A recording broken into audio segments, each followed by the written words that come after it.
Dear students, स्वागत है आप सभी का आपके अपने यूट्यूब चैनल पर, जहां आज से हम लोग क्लास 10th के ज्योग्राफी को स्टडी करना स्टार्ट करेंगे।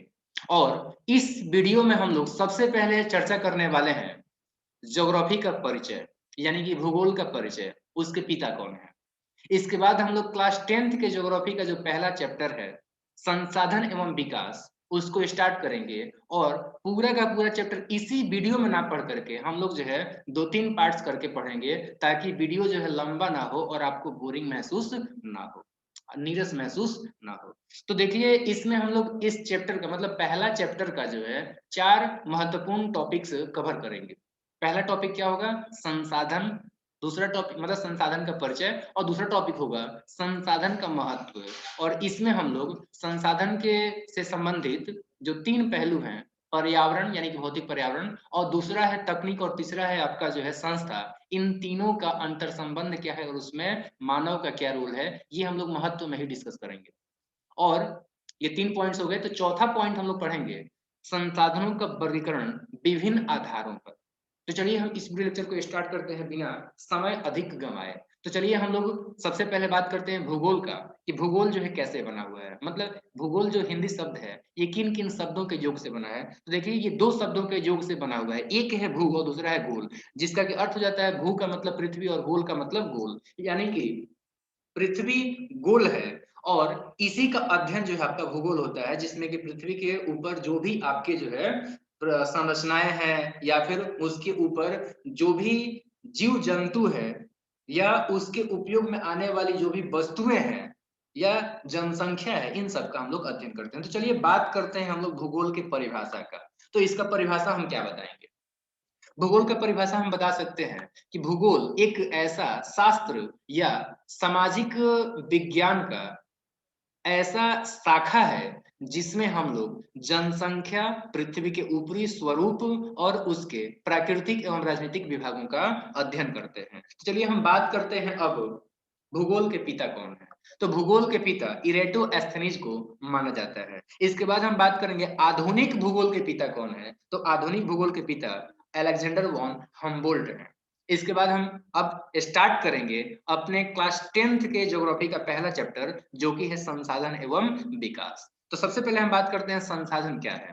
तो संसाधन का हम लोग परिभाषा बता सकते हैं।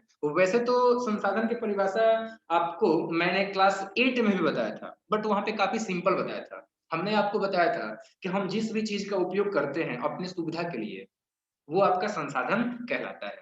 या हम लोग ऐसे भी कह सकते थे, मतलब क्लास 8 में हमने ये भी बताया था कि हम अपने लाभ के लिए जिस भी वस्तु का उपयोग करते हैं, अपने सुविधा के लिए जिस भी वस्तु का उपयोग करते हैं, उसको हम लोग संसाधन कहते हैं। लेकिन वो क्लास 8 था, लेकिन अब आज हम पढ़ रहे हैं क्लास 10th में। तो 10th के अनुसार ही हम लोग परिभाषा भी बताएंगे। तो एनसीईआरटी संसाधन का क्या परिभाषा देता है, बताता है, वो आपको मैं बता रहा हूँ।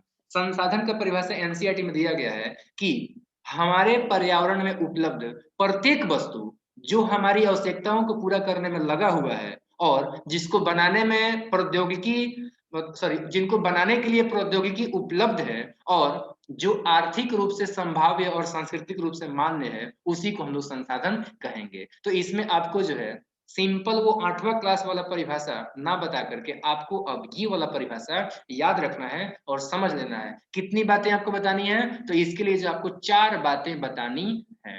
पहला ये कि हमारे पर्यावरण में उपलब्ध, ठीक है, ऐसा कोई भी वस्तु जो कि हमारी आवश्यकताओं को पूरा करने में प्रयुक्त है, लगा हुआ है, पहला पॉइंट ये। और दूसरा ये कि इसको बनाने के लिए हमारे पास में प्रौद्योगिकी यानी कि टेक्नोलॉजी उपलब्ध हो। 2 पॉइंट हो गया इसके परिभाषा से संबंधित। और तीसरा पॉइंट ये कि आर्थिक रूप से जो संभाव्य हो, जिसका संभावना जो है आर्थिक रूप से किया जा सकता है। और चौथा पॉइंट वो कि सांस्कृतिक रूप से मान्य हो, उसी को हम लोग संसाधन कहेंगे। तो उम्मीद करता हूं कि संसाधन का परिभाषा आपको समझ में आ गया है। अब बात करते हैं हम लोग संसाधन के महत्व के बारे में। तो संसाधन के महत्व से संबंधित 2 पॉइंट आपको याद रखने ही रखने हैं। पहला क्या? पहला ये कि हम अपने दैनिक जीवन में, आप लोग जानते हो कि कई प्रकार के जो है वस्तुओं का आप उपयोग करते हो, कई प्रकार के संसाधनों का उपयोग करते हो। ये जो संसाधन होते हैं, ये 2 प्रकार के होते हैं। या तो ये हमारे जीवन के लिए नितांत आवश्यक यानी कि जरूरी होते ही होते हैं, इनके बिना हमारा जीवन संभव ही नहीं हो सकता है। या फिर ये हमारे जिंदगी को सुगम यानी कि आसान, या फिर सुखमय यानी कि जो है आसान बना देते हैं, यानी कि खुशहाल बना देते हैं। जैसे एग्जाम्पल के तौर पे बात करता हूँ, आप अपने दैनिक जीवन में हवा का इस्तेमाल करते हैं। क्या आप हवा के बिना अपने जिंदगी को सोच भी सकते हैं? नहीं। यानी कि हवा, पानी या भोजन जो है, ये आपके जीवन के लिए नितांत आवश्यक संसाधन है, जिसके बिना कि आपका जीवन चल ही नहीं सकता है। इसी तरीके से बात करेंगे तो कपड़ा हो गया, घर हो गया, ये जो है हमारी जिंदगी को आसान, आरामदायक, सुखी, खुशहाल बनाते हैं। तो ये भी हमारे लिए संसाधन हो गए। तो इस तरीके से आपने देखा संसाधन का महत्व। दूसरा महत्व आप जानते हैं कि कोई भी देश जो होता है, उस देश का आर्थिक और सामाजिक मेरुदंड होता है उस देश के अंदर मौजूद संसाधन। यानी कि संसाधन किसी भी देश का आर्थिक सामाजिक मेरुदंड होता है। अगर संसाधन विपन्न राष्ट्र है तो वो आपका जो है आर्थिक दौर में पिछड़ जाता है। इसका मतलब मैं ये नहीं कह रहा हूं कि जो है जो संसाधन संपन्न, देखिए संसाधन विपन्न का मतलब क्या था? संसाधन विपन्न का मतलब था कि संसाधन अभाव वाले जो राष्ट्र जिसमें जैसे देश, ऐसे देश जिसमें कि आपका संसाधन का कमी है, वो आपका जो है अंतरराष्ट्रीय जो विकास का दौड़ है, एक कंपटीशन है, उसमें पिछड़ जाते हैं। तो इसका मतलब मैं ये नहीं कह रहा हूं कि संसाधन से संपन्न जो राष्ट्र हैं, देश हैं, सिर्फ और सिर्फ वही जो है आपके जो है जो अंतरराष्ट्रीय कंपटीशन है विकास का, उसमें जो है आगे रहते हैं।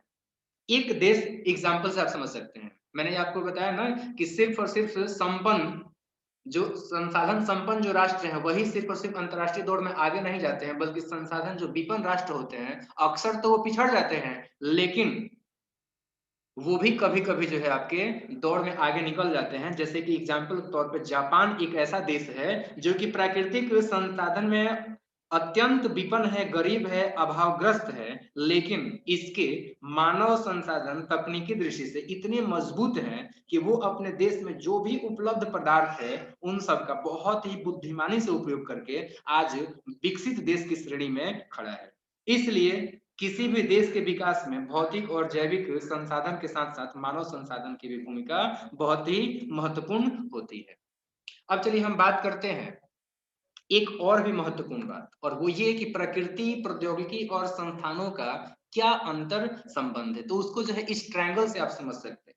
इस ट्रायंगल में आप देख सकते हैं कि मानव जो है प्रौद्योगिकी के द्वारा प्रकृति के अंदर जो भी आपके वस्तुएं हैं उन सब का इस्तेमाल करता है, उसमें आर्थिक क्रिया उसमें जो है कुछ क्रिया करता है, और उस क्रिया के दौरान क्या, उस क्रिया के फलस्वरूप आर्थिक विकास की गति को जो है तेज करने के लिए संस्थाओं का निर्माण करता है। तो इस ट्रायंगल या फिर प्रौद्योगिकी, प्रकृति और संस्थाओं के अंतर संबंध से क्या नतीजा निकलता है? उससे नतीजा यही निकलता है कि हमारे पर्यावरण में जितने भी उपलब्ध वस्तु हैं, उन सबका रूपांतरण का प्रक्रिया प्रकृति, प्रौद्योगिकी और संस्थानों के पारस्परिक क्रिया के संबंध में जो है निहित है। यानी कि इसका मतलब क्या था? इसका मतलब ये था कि हमारे पर्यावरण में जो भी वस्तु हैं, ठीक है, उनका रूपांतरण मतलब क्या हुआ? उनका रूपांतरण मतलब कि आपका संसाधन बनने का प्रक्रिया। तो संसाधन बनने का प्रक्रिया किसमें निहित है? तो ये आपका इन तीनों ही कारक प्रकृति, प्रौद्योगिकी और संस्थानों के पारस्परिक क्रिया के संबंध में जो है निहित है संसाधनों का निर्माण या हमारे पर्यावरण में उपलब्ध वस्तुओं का रूपांतरण।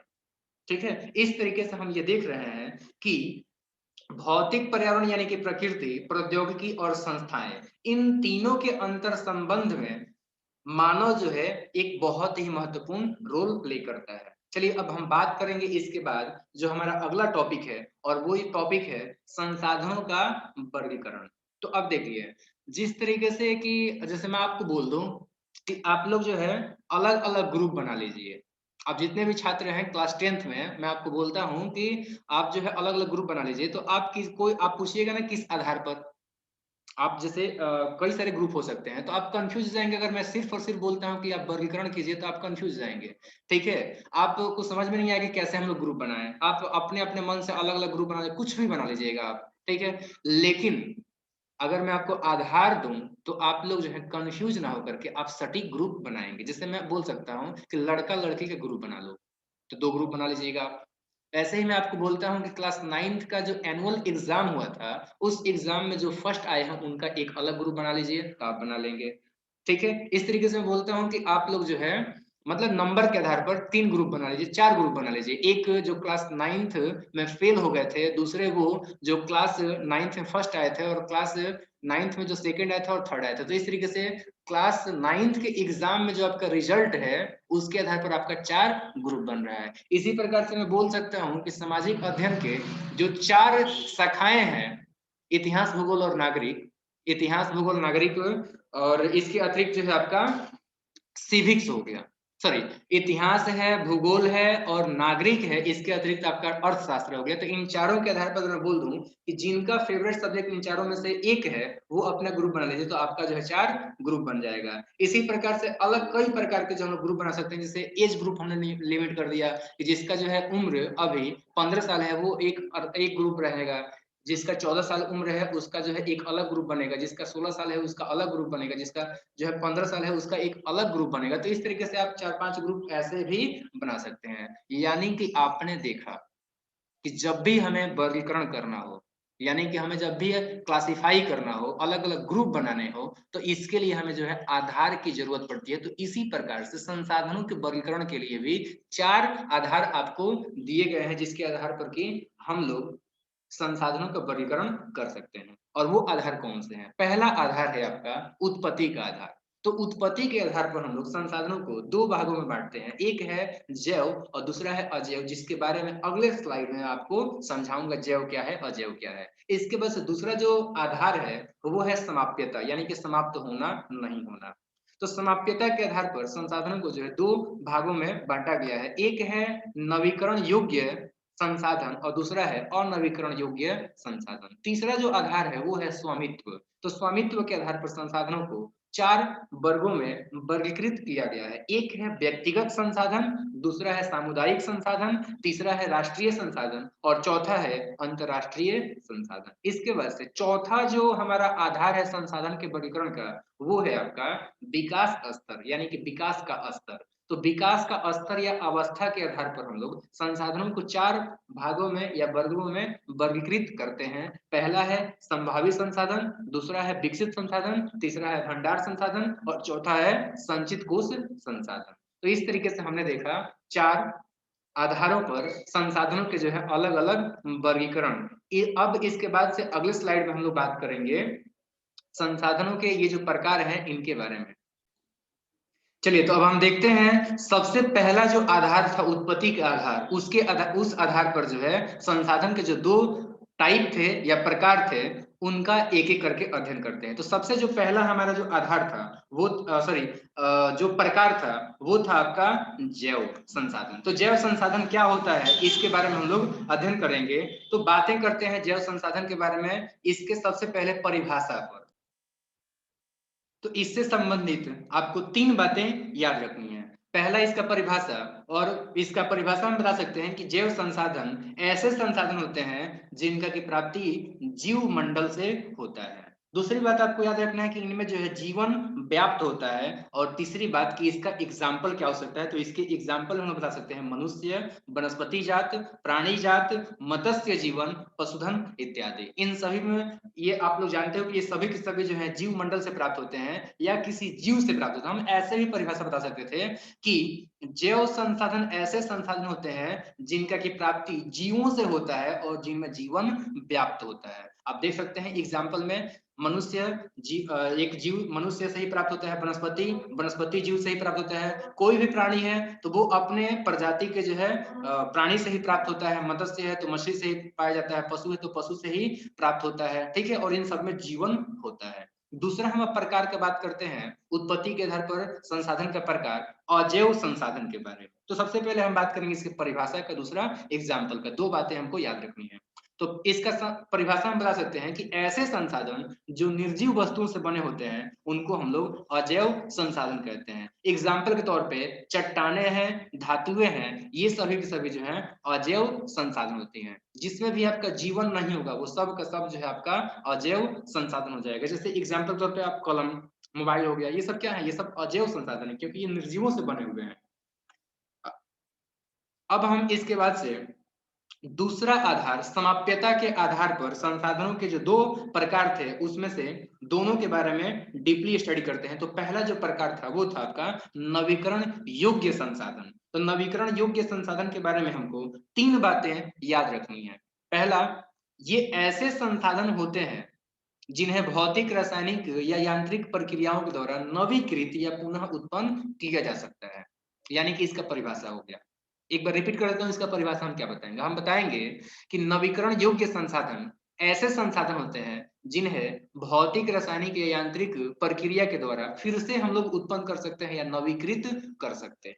दूसरी बात जो हमको याद रखनी है वो इसका एग्जाम्पल, जैसे कि सौर या पवन ऊर्जा हो गया। जैसे देखिए सौर ऊर्जा जो है एक बार आप उपयोग कर लेते हैं तो उसका जो है आप दोबारा से उपयोग कर सकते हैं, मतलब इसका जो है फिर से ये उत्पन्न हो जाता है। एक बार आप यूज करते जाइए सौर ऊर्जा को, ठीक है, ये फिर से जो है आपका उत्पन्न होते जाता है। पवन ऊर्जा है, पवन ऊर्जा जैसे एक बार हवा बहा, आपने उसका उपयोग कर लिया, फिर से ये हवा बहेगा, ठीक है। तो ये आपका हो गया। जल है, जल का आप उपयोग कीजिएगा, फिर से वो आपका जो है पुनः चक्रित होते जाता है, मतलब फिर से उत्पन्न होते जाता है। वन है, वन भी आप जैसे जैसे इसका उपयोग करते जाते हो फिर से जो है वन फिर से प्राप्त होते जाता है। वन्य जीवन है, ये भी आपके जो है नवीकरण योग्य संसाधन के एग्जाम्पल हो जाएंगे, ठीक है। तीसरी बात जो हमें याद रखनी है नवीकरण योग्य संसाधन के बारे में वो ये कि इन संसाधनों को सतत अथवा प्रवाह संसाधनों में विभाजित किया गया है। एक्चुअली में इनको दो भागों में बांटा गया है, एक तो आपका सतत या प्रवाह संसाधन है और दूसरा आपका जो है हो जाता है अजैव संसाधन, ठीक है। तो सतत या प्रवाह हो जाता है जितने भी आपके जो है क्या कह सकते हैं, वैसे तो इसको सबसे सटीक यही है कि आप याद रखेंगे कि इसको जो हम लोग सतत अथवा प्रवाह संसाधनों में विभाजित करते हैं। क्यों? क्योंकि देखिए सतत हो गया आपका जो है जो हमेशा लगातार है, ठीक है, मतलब चलते रहता है, ठीक है। अब चलिए हम बात करते हैं दूसरा इसके प्रकार के बारे में जो कि है अनवीकरण योग्य संसाधन। तो इसमें हमें याद रखनी है पहली बात कि ऐसे जो संसाधन होते हैं इनका विकास एक लंबे भूवैज्ञानिक अंतराल में होता है। और इनके एग्जाम्पल के तौर पर हम बात करेंगे तो इनका एग्जाम्पल हो जाएगा खनिज, जीवाश्म ईंधन। अब बात करते हैं इनके बनने में, जो जैसा कि मैंने अभी बताया था कि इनके विकास में यानी कि बनने में लंबा भूवैज्ञानिक अंतराल लगता है, तो हम कह सकते हैं कि लाखों वर्ष लग जाता है, ठीक है। अब इनका परिभाषा क्या होगा, तो मैं परिभाषा आपको बता दूं। अनवीकरण योग्य संसाधन ऐसे संसाधन होते हैं जिनको आप एक बार उपयोग कर लेते हो तो इनका विकास फिर से तुरंत ही भौतिक, रासायनिक या यांत्रिक प्रक्रिया के द्वारा आप उत्पन्न नहीं कर सकते हो। एक बार फिर से रिपीट करता हूं, मैंने ये बताया कि अनवीकरण योग्य संसाधन ऐसे संसाधन होते हैं जिन्हें उपयोग कर लेने के तुरंत बाद आप भौतिक, यांत्रिक या रासायनिक प्रक्रियाओं के द्वारा उत्पन्न नहीं कर सकते हो या नवीकृत नहीं कर सकते हो। इसके विकास में एक लंबा भूवैज्ञानिक अंतराल लगता है, लाखों वर्ष लग जाता है। एग्जाम्पल तौर पे खनिज जैसे जो आपका लोहा हो गया, जैसे आपका जो है कोयला हो गया, जैसे आपका जो है मैग्नीज हो गया, ये सब जो है लाखों वर्ष में बनते हैं। एल्यूमिनियम हो गया। जीवाश्म ईंधन की बात करेंगे, कोयला है या फिर आपका जो है पेट्रोलियम है, नेचुरल गैस है, इन सबको बनने में लाखों वर्ष लग जाता है। तो ये सब एग्जाम्पल है आपके अनवीकरणीय संसाधन के या अनवीकरण योग्य संसाधन के।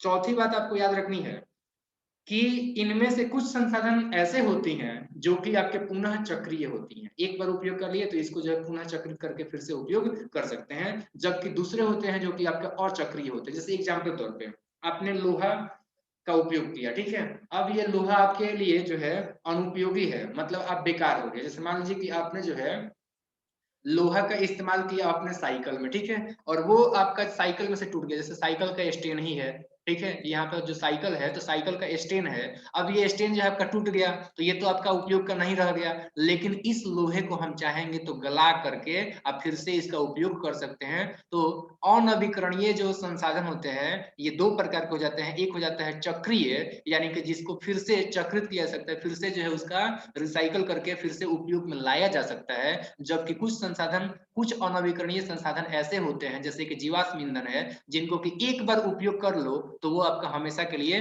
खत्म हो जाता है। जैसे एग्जाम्पल के तौर पे अगर हम बात करना चाहें तो हम बता सकते हैं कोयला का। कोयला एक बार आप उपयोग कर लीजिए वो खत्म हो गया। अब फिर से जो उसका उपयोग नहीं कर सकते हैं। तो इस तरीके से अनवीकरणीय संसाधन के बारे में हमने जाना कि वो क्या होता है, उसका एग्जाम्पल क्या है और बनने में कितना समय लगता है और उसके कितने टाइप्स होते हैं। तो चलिए हम बात करते हैं अब तीसरा जो हमारा आधार था जो कि स्वामित्व था। तो अब हम बात करेंगे स्वामित्व के आधार पर संसाधनों के चारों प्रकारों के बारे में डीपली स्टडी करेंगे। तो पहला हम लोग बात करते हैं व्यक्तिगत संसाधन के बारे में। तो देखिए व्यक्तिगत संसाधन जो होता है इस पर निजी व्यक्तियों का मालिकाना हक होता है। यानी कि इसका परिभाषा हम बता सकते हैं कि व्यक्तिगत संसाधन ऐसे संसाधन होते हैं जिसका कोई एक खास व्यक्ति मालिक होता है।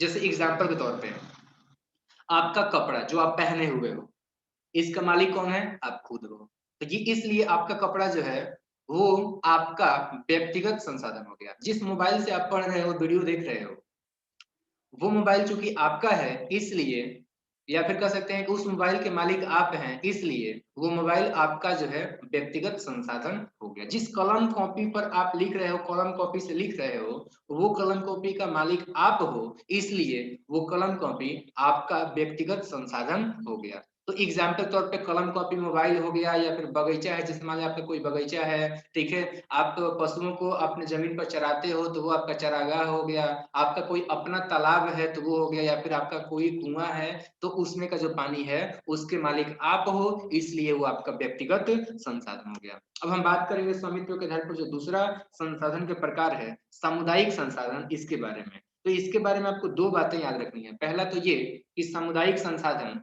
ऐसे संसाधन होते हैं जिस पर किसी समुदाय के सभी व्यक्तियों का अधिकार होता है, या कह सकते हैं कि ऐसा संसाधन जिस पर किसी समुदाय के सॉरी ऐसा संसाधन जो कि किसी समुदाय के सभी सदस्यों के लिए उपलब्ध होता है उसको हम लोग सामुदायिक संसाधन कहते हैं। जैसे एग्जाम्पल तौर पे बात करेंगे, गांव में जो चराने वाली भूमि होती है, मतलब पशुओं को चराने के लिए जो भूमि होती है, या फिर श्मशान भूमि होता है, या कोई एक पब्लिक जो है आपका पॉन्ड है, या कह सकते हैं कि जो है सार्वजनिक तालाब है, तो वो आपका जो है सामुदायिक जो है आपका संसाधन कहलाएगा। क्योंकि गांव का जो चराने वाला भूमि है उस पर गांव के सभी लोग चरा सकते हैं, तो पूरे गांव के समुदाय का हो गया। शमशान जो भूमि होता है वो कोई एक व्यक्ति का नहीं होता है कि वही व्यक्ति मरेगा तो उसमें जो है आपका उसका अंतिम जो है संस्कार होगा, बाकी लोगों का नहीं होगा, उसमें गांव के सभी लोगों का हो सकता है, तो इसलिए वो गांव के सभी लोगों का है, यानी कि वो सामुदायिक संसाधन है। अब हम बात करते हैं नगरीय क्षेत्रों में कुछ एग्जाम्पल। तो नगरीय क्षेत्रों में जो है सार्वजनिक पार्क हो जाएगा। भाई सार्वजनिक पार्क है तो उसमें जो है पूरे उस शहर के जो जो भी लोग हैं या फिर अन्य शहर के भी लोग हैं तो वो सभी लोग जो है जाके बैठ सकते हैं। तो पूरे समुदाय का ही उस पर हक है। पिकनिक स्थल है, उसमें कोई भी जाकर के पिकनिक मना सकता है। खेल का मैदान है, उसमें कोई भी जाके खेल सकता है। तो ये आपके जो है सामुदायिक संसाधन के कुछ एग्जाम्पल हैं जो कि शहरों में देखने को मिल जाएंगे। चलिए बात करते हैं स्वामित्व के आधार पर जो संसाधन का तीसरा प्रकार है उसके बारे में, जो कि है राष्ट्रीय संसाधन। तो राष्ट्रीय संसाधन के बारे में आपको तीन बातें याद रखनी है। पहला ये कि राष्ट्रीय संसाधन किसी भी देश में पाए जाने वाले सारे संसाधन है। इसका परिभाषा आप क्या बताएंगे? आप इसका परिभाषा बता सकते हैं कि किसी देश में पाए जाने वाले सारे संसाधन उस देश के राष्ट्रीय संसाधन कहलाते हैं। अब देखिए किसी भी देश की सरकार को जो है ये कानूनी अधिकार होता है, हक होता है कि वो व्यक्तिगत संसाधनों को जो है अधिग्रहित कर सकती है आम जनता के हित के लिए या फिर भलाई के लिए। तो मैंने आपको क्या बताया? मैंने आपको बताया कि किसी भी देश की सरकार को ये कानूनी अधिकार होता है कि वो व्यक्तिगत संसाधनों को पूरे सभी जनता के हित के लिए अधिग्रहित कर सकती है। ठीक है, आप नहीं रोक सकते हैं। जैसे एग्जाम्पल तौर पे मैं आपको बताता हूँ, जैसे मान लीजिए कि पूरे देश के लोगों को एक राज्य से दूसरे राज्य में जाने के लिए सरकार जो है रेलवे लाइन बिछा रही है, और आपका जमीन उस रेलवे लाइन में पड़ गया। वो आपका जमीन है लेकिन सरकार वो आपसे लेगी तो आप ना नहीं कर सकते हो, आप सरकार से नहीं लड़ सकते हो, वो आपको आपसे जमीन जो है छीनेगी ही छीनेगी। हाँ, ये बात अलग है कि आपको कुछ मुआवजा, चाहे वो उचित हो या अनुचित हो, आपको देगी और आप उसे चुपचाप लेंगे और अपने जमीन को जो सरकार को देना ही पड़ेगा। आप ना नहीं कर सकते हो कि आप इस रास्ते से नहीं बिछाइए रेलवे लाइन, आप दूसरे रास्ते से बिछाइए, हम मेरा जमीन है हम नहीं दे सकते हैं, ऐसा आप नहीं कर सकते हो।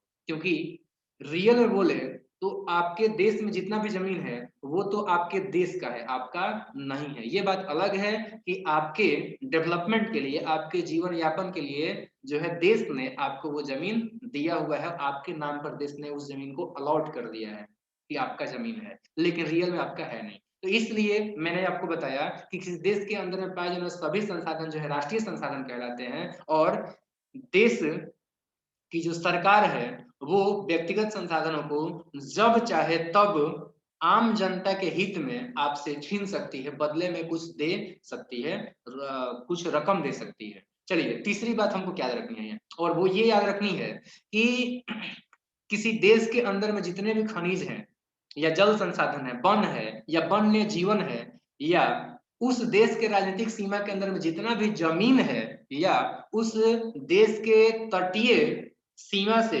12 समुद्री मील यानी कि 22.2 किलोमीटर तक का जो महासागरीय क्षेत्र है उसमें के पाए जाने वाले सभी संसाधन उसके राष्ट्रीय संसाधन के अंतर्गत आते हैं। तो उम्मीद करता हूँ कि राष्ट्रीय संसाधन में क्या क्या आता है आपको समझ में आ गया है। चलिए अब हम बात करते हैं अंतर्राष्ट्रीय संसाधन के बारे में, जिसके बारे में हम लोग 3 बातें याद करेंगे। पहली बात अंतर्राष्ट्रीय संसाधन से संबंधित ये कि कुछ अंतर्राष्ट्रीय कुछ अंतर्राष्ट्रीय संस्थाएं जो होती हैं वो कुछ संसाधनों को नियंत्रित करती हैं, और वही आपके जो अंतर्राष्ट्रीय जो है क्या बोल सकते हैं संसाधन होते हैं। अभी मैं आपको बताऊंगा, समझ में आएगा। देखिए किसी भी देश के तट रेखा से 200 समुद्री मील की दूरी के बाहर का जो महासागरीय क्षेत्र है उसमें जितने भी संसाधन है उस पर उस देश का या किसी भी देश का जो है अधिकार नहीं होता है।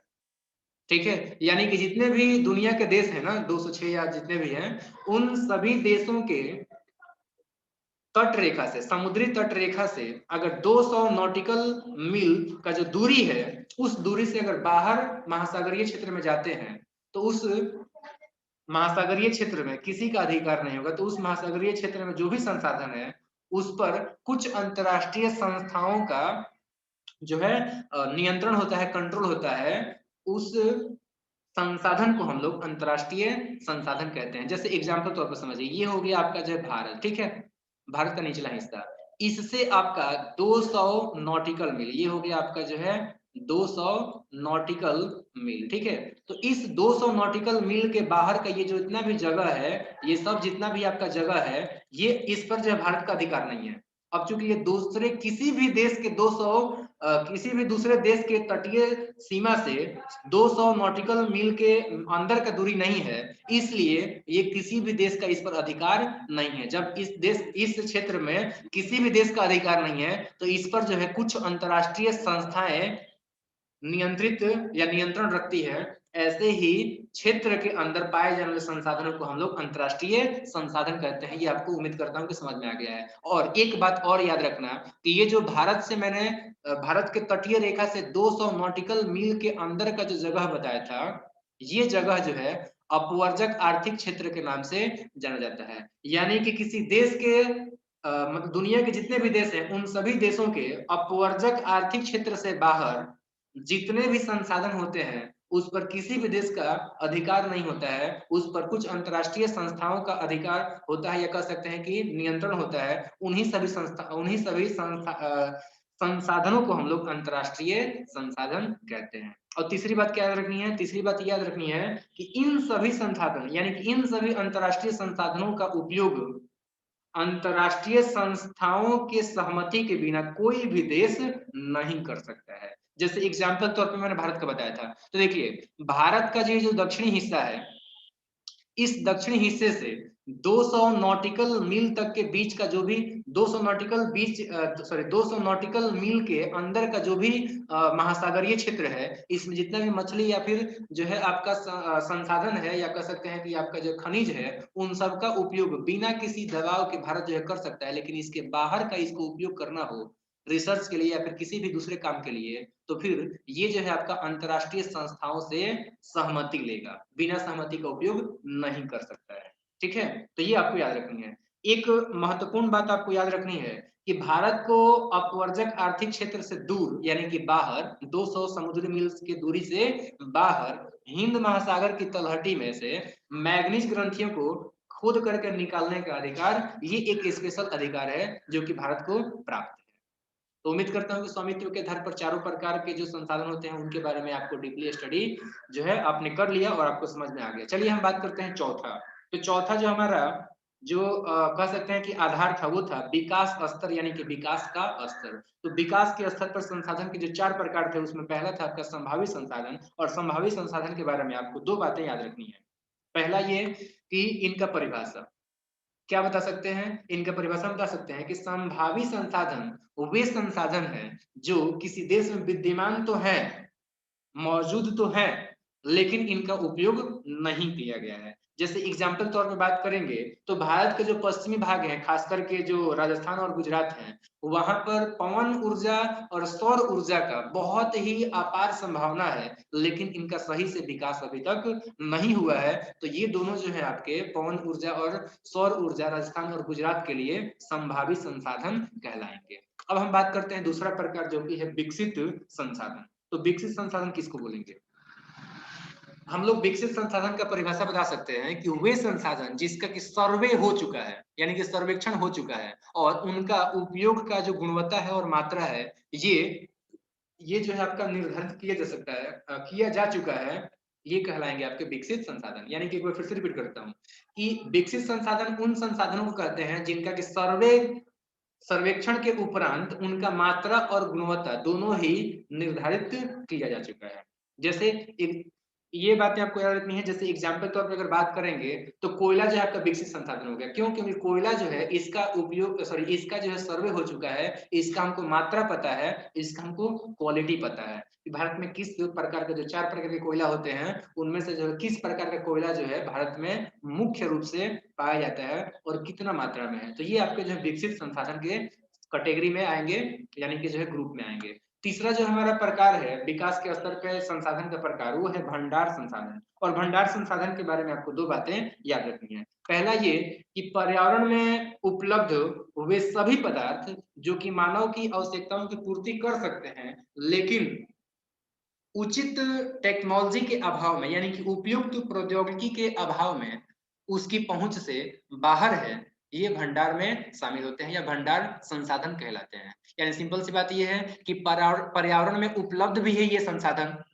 लेकिन हमारे पास में टेक्नोलॉजी डेवलप नहीं है जिससे कि हम इसको यूज कर सकें, यानी कि इसको फ्यूचर में उपयोग किया जा सकता है। तो ये कहलाता है आपका भंडार संसाधन।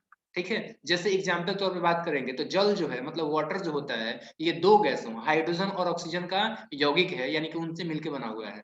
हाइड्रोजन ऊर्जा का मुख्य स्रोत बन सकता है, लेकिन इस उद्देश्य से जो है हमारे पास में मतलब इस उद्देश्य के प्राप्ति के लिए जो है हमारे पास में उन्नत तकनीक जो है नहीं है, जिसकी वजह से कि हम लोग इसका उपयोग नहीं कर रहे हैं। फ्यूचर में इसका उपयोग किए जाने की संभावना है, इसलिए इसको जो हम लोग भंडार संसाधन कह सकते हैं। मतलब पानी जो है, जल जो है, ये एक भंडार संसाधन है।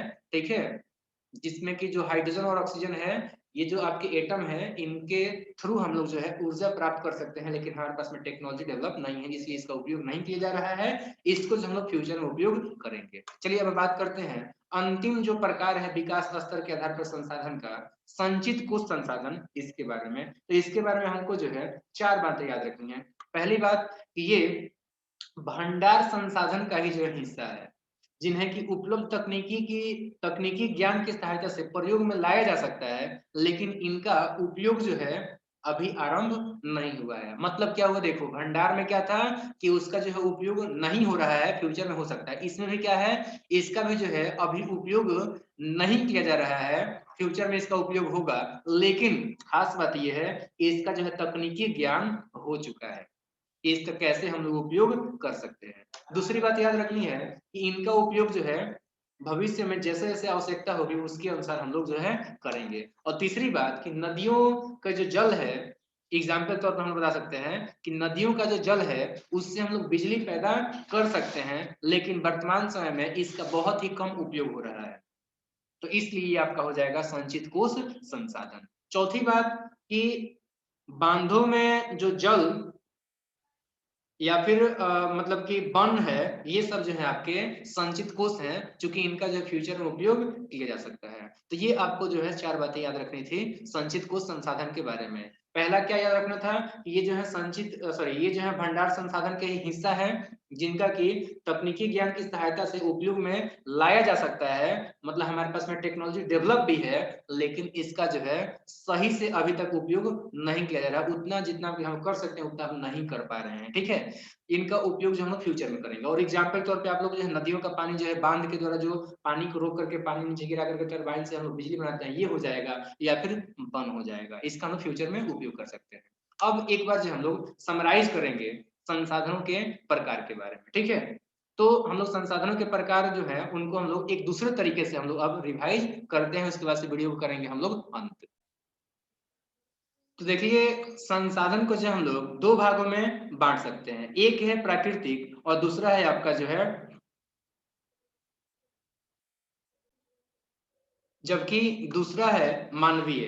अब हम बात करते हैं प्राकृतिक के, और फर्दर जो है कौन कौन से कैटेगरी हो सकते हैं। तो प्राकृतिक को हमने जो है दो भागों में बांटा है, एक है नवीकरणीय, जबकि दूसरा है आपका अनवीकरणीय। तो वहीं अगर हम बात करते हैं मानवीय संसाधन के ग्रुप का, तो मानवीय संसाधनों को जो हम लोग दो भागों में बांटते हैं, एक है संरचनाएं एवं संस्थाएं और दूसरा है आपका मात्रा एवं गुणवत्ता। अब हम फिर बात करेंगे नवीकरणीय जो संसाधन है इसके प्रकार के बारे में। तो इसको जो है दो क्लासेस मतलब दो वर्गों में बांटा गया है, एक है सतत, जैसे कि जल और पवन हो जाएगा, और दूसरा जो है आपका वो है जैव, यानी इसके बाद हम बात करेंगे अनवीकरणीय संसाधनों के प्रकार का। तो अनवीकरणीय संसाधन को जो हम लोग दो भागों में बांटते हैं, एक है पुनः चक्रीय और दूसरा है आपका अचक्रीय। इसके बाद एग्जाम्पल की अगर बात करेंगे सतत का, तो जल और पवन हो जाएगा। चलिए हम बात करते हैं जैव के प्रकार का। तो जैव के दो प्रकार हो जाते हैं, एक हो जाता है प्राकृतिक वनस्पति और दूसरा है आपका वन्य जीव। चलिए कुछ एग्जाम्पल का भी बात कर लेते हैं। तो देखिए, प्राकृतिक में कोई भी आपका संसाधन जो कि प्रकृति से हमें प्राप्त हुआ है, जैसे कि आपका हवा हो गया, हवा जो हवा आपने नहीं बनाया है, हवा जो है पहले से ही मौजूद था, तो ये आपका एग्जाम्पल हो जाएगा प्राकृतिक का। और मानव का बात करेंगे, तो जिस मोबाइल का आप यूज कर रहे हैं ये अपने आप नहीं बना है, बल्कि ये जो है मानव की तरह बना है, तो ये एग्जाम्पल हो जाएगा आपका जो है मानव संसाधन का। इसके बाद हम बात करते हैं मानवीय संसाधन का। इसके बाद बात करते हैं हम लोग नवीकरणीय और अनवीकरणीय। तो नवीकरणीय में आपका जो है हवा हो जाएगा, फिर से एग्जाम्पल उसी का दूंगा मैं। हवा जो कि एक बार आप यूज कर लिए फिर से हवा प्राप्त होता है, एक बार दोबारा आप यूज कर लीजिए फिर से तीसरी बार प्राप्त होता है, तो ये आपका नवीकरणीय में हवा आ जाएगा। जबकि अनवीकरणीय में आपका आ जाएगा लोहा। लोहा का आपने यूज कर लिया एक बार, तो ये दोबारा यूज नहीं कर सकते हो। कोयला है, कोयला का आपने एक बार यूज कर लिया तो दोबारा यूज नहीं कर सकते हैं, मतलब ये खत्म हो जाए तो दोबारा यूज नहीं किया जा सकता है। इसके बाद हम बात करते हैं नवीकरणीय के जो दो प्रकार हैं, सतत और जैव। सतत मतलब जो लगातार हमेशा रहेंगे, बने रहते हैं, जैसे जल है, जल आपने यूज कर लिया फिर भी आपका पानी है ही, ठीक है। पवन है, सूर्य ऊर्जा है, मतलब सोलर एनर्जी है, इसका आप यूज करते जाएंगे और फिर से जो है आपका ये मौजूद रहता है, तो ये आपका सतत है, या कह सकते हैं कि ये आपका जो है प्रवाह रूप में है।